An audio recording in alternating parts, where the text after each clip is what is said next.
Hey there, it's Karen, and I'm here to do my daily devotional. These devotionals are found on my YouTube channel as well as the Simply Living for Him online women's community. So you can go follow in either one of those places to find these devotionals. I hope that they encourage you. So today I wanted to talk about a little bit of a warning about worry. And I wanted to just share my own experience and something that really happened to me recently. And I just felt like, I really wanted to share it. And so if you followed me for any amount of time, you know that I am very open with my struggle over the years with worry and anxiety. And it kind of ebbs and flows. And over the years, God has really done, though, an amazing work in me to help me to overcome worry. In fact, I did an entire Bible study about overcoming worry in the Simply Living for Him online community. So if you join there, you can go through that Bible study. So anyway, I have always loved the passage in Matthew 6:25-34. It's been my life passage. It's been my go-to since the first time I opened a Bible, literally. And it has always helped me. There's one verse there in particular in verse 27 that says, how can you add one more worry or hour to your life by worrying?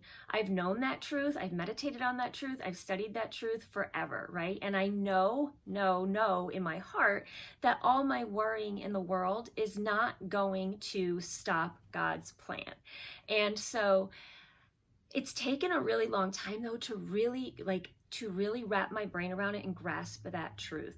And for years, my husband would say to me, all of your worrying, because I would generally worry about health things. I always worried like I would die young. I don't have to worry about that anymore because I'm getting older. What if something happened to my children? Of course, as moms, we worry. And it was more than just, and we talk about this in my Bible study, but it's more than just like a care and concern. It's when you're like consumed with the thoughts that it becomes more of a sinful worry. And so that would happen to me. And my husband used to say to me, like, you're literally losing your life when you worry. He would say, you're literally not only literally subtracting time, because the amount of time you spend sitting up there on your bed worrying is taking away from actual living. And then he would say, plus you're worrying and it's not good for your health. Like you could literally be subtracting from your life by this worry. And I knew that as the truth. And I would always pray for the Lord to deliver me from this, issue. And I would honestly say he really has. Like I do not get consumed by worry anymore. Sometimes it creeps in, but I'm able to keep it at bay. But just recently it really hit me. I'm 45 now, and it really hit me, this whole idea of what it says here in verse 27. In my NLT version, it says, who of you by worrying can add a single hour to his life? We are not God. Our lives are already predetermined. God already knows every single hour. And we really need to grasp that truth, that our job is not to worry about how many hours, but about what we do in those hours.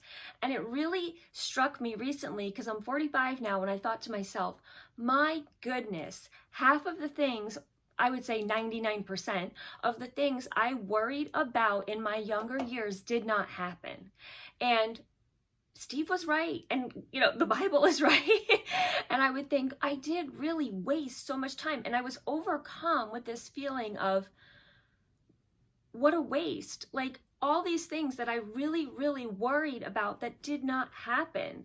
And I kind of was overcome with grief for that time wasted. So that's why I say, as a warning to you, listen to the Bible, listen to what he says. You cannot add. And I thought to myself, what could I have done for good with that amount of time I wasted? Now, I also believe that, God allows us to go through these things for whatever reason. So, you know what? That is the way things were. So I'm not looking back and I'm not going to regret, because then I'm just going to spend more time worrying about the time that I worried, right? So I'm not going to look back and regret, but I'm going to look forward and learn, because I do not want to waste a single hour of my life. I am more than probably halfway through my life, if I end up living like a full, lifespan. Something could happen tomorrow. We don't know. But no matter what, I don't want to waste. I don't want to waste any time.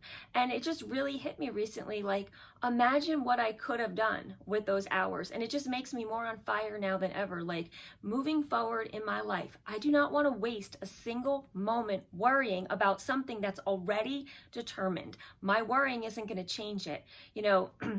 We can look at things and say, like I was thinking about, like, I don't want to die young, or I wouldn't want something to happen to my kids. And I keep thinking, you know what? It's not that if I had died young, my life would have been cut short. That was the life that would have been predetermined. Those were the amount of years that I had to live. If I died tomorrow, it's not that my life is cut short.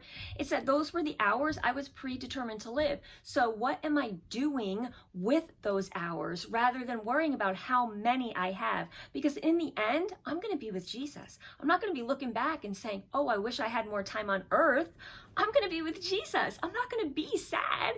So do not worry about how long you have or how many hours you have. You cannot add a single hour to your life.